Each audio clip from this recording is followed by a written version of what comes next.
আসসালামু আলাইকুম। আশা করি সবাই ভালো আছেন। আমি রাকিব হাসান, রাকিব স্যার ইউটিউবের চ্যানেলের পক্ষ থেকে আপনাদের সবাইকে স্বাগতম। আমি আজকে আলোচনা করব বিজনেস কমিউনিকেশনের বিভিন্ন রিপোর্ট সম্পর্কে। যে রিপোর্টগুলো ফাইনাল পরীক্ষা একটি বা দুটি করে সাধারণত আসে। তো এখন আমি আলোচনা করব প্রিপেয়ার তৈরি করা a weekly report on share market of DSE, অর্থাৎ ঢাকা স্টক এক্সচেঞ্জের শেয়ার বাজার সম্পর্কে একটি সাপ্তাহিক প্রতিবেদন প্রস্তুত করো, অথবা বলা থাকতে পারে prepare a weekly report on share market of CSE, অর্থাৎ চট্টগ্রাম শেয়ার বাজার সম্পর্কে একটি সাপ্তাহিক প্রতিবেদন প্রস্তুত করো। অথবা পরীক্ষার মধ্যে আসতে পারে প্রিপেয়ার তৈরি করা a weekly report on any share market, অর্থাৎ যে কোনো শেয়ার বাজার সম্পর্কে সাপ্তাহিক প্রতিবেদন তৈরি করো। সেক্ষেত্রে আমরা নয় ঢাকা স্টক এক্সচেঞ্জ সম্পর্কে লিখব, অথবা চট্টগ্রাম স্টক এক্সচেঞ্জ নামটা দিব। তো এখন এটা অন্যটা দিলেও না, বাংলাদেশে সাধারণত দুইটা শেয়ার বাজার, একটা হলো ঢাকা স্টক এক্সচেঞ্জ আর একটা হলো চট্টগ্রাম স্টক এক্সচেঞ্জ। তাহলে এনি বললে যে কোনো আমরা ঢাকা বা চট্টগ্রাম যে কোনো একটা আমরা উল্লেখ করব, অন্যটা দেওয়া যাবে না। অ্যান্সারটা আমরা এভাবে লিখব যে 1 নাম্বার ইন্ট্রোডাকশন, সূচনা। নেম অফ দ্য রিপোর্ট, রিপোর্টের নাম, প্রতিবেদনের নাম। A weekly report on the share market, share বাজার সম্পর্কে সাপ্তাহিক প্রতিবেদন। বি দিয়ে লিখব name of the market, Dhaka stock exchange, share বাজারের নাম হলো Dhaka stock exchange. Chittagong stock exchange হলে নেম অফ দ্য মার্কেটের জায়গায় আমরা লিখব Chittagong stock exchange. Name of share, শেয়ারের নাম, কমন শেয়ার। তো আমরা জানি সাধারণত শেয়ার দুই প্রকার হয়, একটা হলো কমন শেয়ার, সাধারণ শেয়ার, আরেকটা হলো প্রিফার্ড স্টক বা প্রিফারেন্স শেয়ার, অগ্রাধিকার শেয়ার। তো যারা কোম্পানির সাধারণত মালিক, শেয়ার পরিচালনায় অংশগ্রহণ করে লাভ হলে লাভ নেয়, লোকসান হলে লোকসান নেয়, তাদেরকেই কমন শেয়ার বলা হয়। তো এখানে আমরা অগ্রাধিকার শেয়ার পরিবর্তে কমন শেয়ারটাই আমরা দিব। ডিউরেশন, সময়কাল। যেহেতু এটি একটি সাপ্তাহিক প্রতিবেদন, তাই আমরা 1 সপ্তাহের সময়কালটা উল্লেখ করব। এখানে আমি দিয়েছি 10 অক্টোবর থেকে 17 অক্টোবর 2022। তো আপনারা এরকম একটা সময়কাল উল্লেখ করবেন, তো যেটা সাধারণত পরীক্ষার বছর বা পরীক্ষার মাস দেওয়া থাকবো। তো আমি মনে করি সেই সময়ের 1 সপ্তাহ উল্লেখ করলেই বেটার হবে। রিপোর্ট রাইটিং টাইম, রিপোর্ট লেখার সময়কাল। এখন মূলত 10 অক্টোবর থেকে 17 অক্টোবর পর্যন্ত তথ্য সংগ্রহ করা হয়েছে 1 সপ্তাহের, তার 2-1 দিন পরের আমরা ডেটটা দিব, অথবা 18 অক্টোবর দিতে পারেন বা তার পরের দিন দিতে পারেন 19 অক্টোবর। অর্থাৎ আমরা 1 সপ্তাহের টাইম উল্লেখ করার পরে 2-1টা দিন পরে আমরা মূলত রিপোর্টটা লিখব। তাহলে 2-1টা দিন আমরা পিছিয়ে লেখার টাইমটা উল্লেখ করবেন। 2 নাম্বার ওপেনিং স্পেস, শুরুতে বক্তব্য। During the mention week Dhaka stock exchange assumed to be bull market. এখানে সম্প্রতি উল্লেখ করা যায় যে ঢাকা শেয়ার বাজার হলো তেজি বাজার। 3 নাম্বার মেইন পার্ট, রোমানাকে reason behind bull market. Bull market অর্থ হলো তেজি বাজার। তেজি বাজারটা হলো মূলত ভালো বাজার। এর মধ্যে এতে লেখা আছে লক ইন সিস্টেম, তারপরে হলো বিতে লেখা আছে liberal govt policy.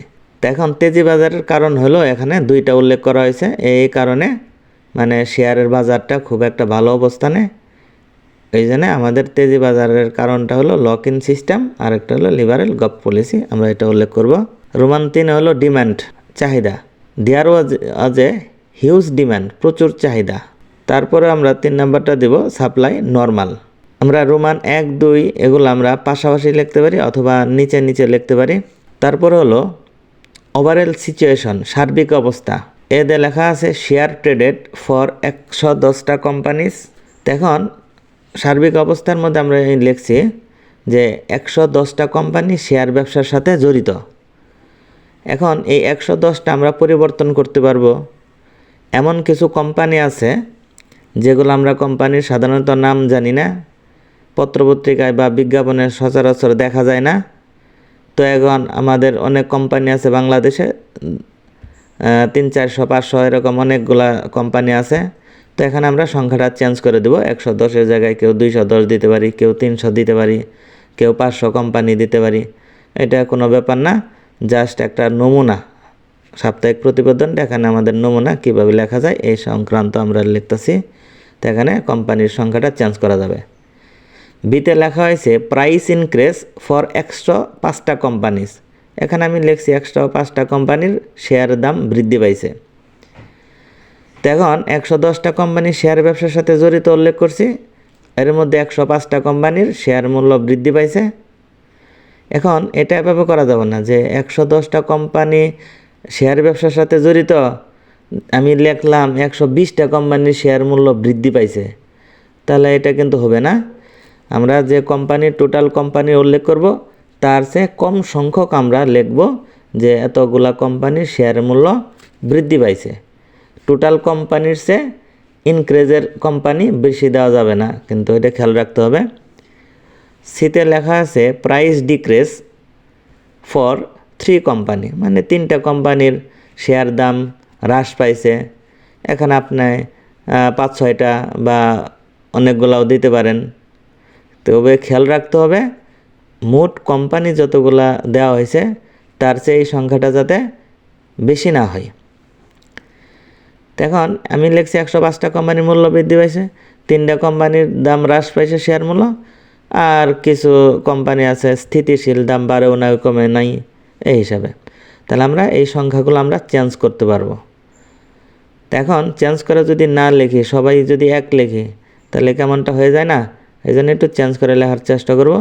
Total price index এখানে 4000 আমি 25 লিখছি।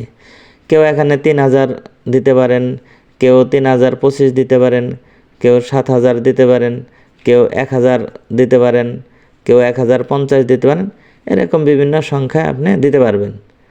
তো এখন প্রাইস ইন্ডেক্সটা পরিবর্তনযোগ্য।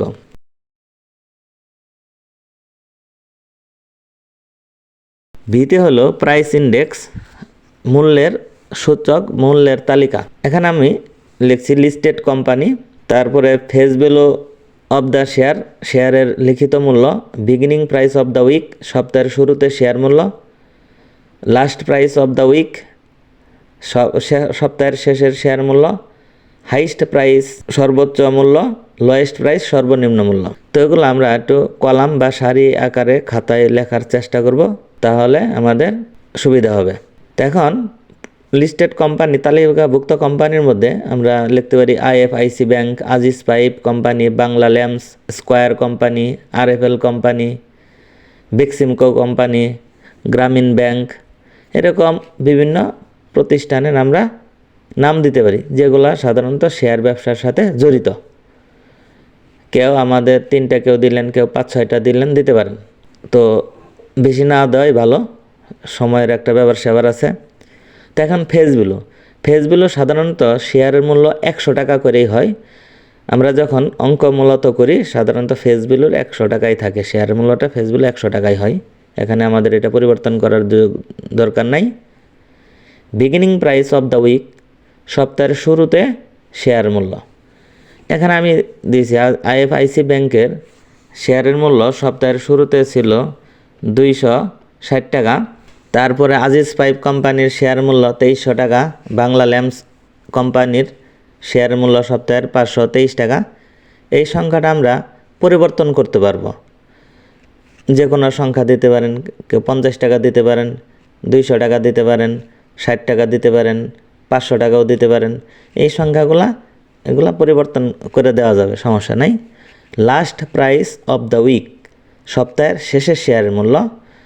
আমি যেহেতু মাঝখানের দিকে আমরা লিখেছিলাম বুল মার্কেট অর্থাৎ তেজি বাজার উল্লেখ করা যাইতেছে, তেজি বাজার বলতে কোম্পানির ভালো অবস্থান বোঝায়, শেয়ারের বর্তমান দাম ঊর্ধ্বমুখী, শেয়ার ব্যবসায় যারা জড়িত তারা অনেক লাভ করতেছে এখান থেকে, এই জন্য এটা তেজি বাজার উল্লেখ করতেছে বিদায় এখানে আমাদের লাস্ট প্রাইস অফ দ্য উইকের কলামে আমাদের শেয়ারের দাম বৃদ্ধি দেখাইতে হবে। তো এখন বিগিনিং প্রাইসের তুলনায় লাস্ট প্রাইস অফ দ্য উইকে আমি কিছু পরিমাণ করে আমরা বাড়াই ধরছি শেয়ারের পরিমাণ। তো আপনারা এই মূল্যটা একটু নিজে থেকেই অন্যটা লেখার চেষ্টা করবেন। হাইয়েস্ট প্রাইস, সর্বোচ্চ মান। যেহেতু আমি last price of the week, সপ্তাহের শেষে শেয়ারের দাম বৃদ্ধি ধরছি, সেই অ্যামাউন্টগুলাই হাইয়েস্ট প্রাইসের ঘরে আমরা দিব। যেহেতু বিগিনিং প্রাইসটা হলো কম মূল্য, এটা আমরা লোয়েস্ট প্রাইসের ঘরে ওইগুলো আমরা লিখব।